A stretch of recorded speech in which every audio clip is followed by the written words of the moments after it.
It was the night before the finals, and I was just standing outside the locker room, relaxing, cooling out. This guy comes up to me, all nice, like he's my buddy or something, starts asking me questions about the team. Who's sick, who's injured, that kind of inside stuff.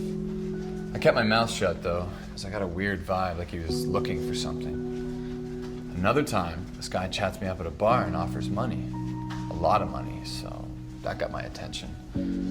But I figure once you start, it's a vicious circle. Game over.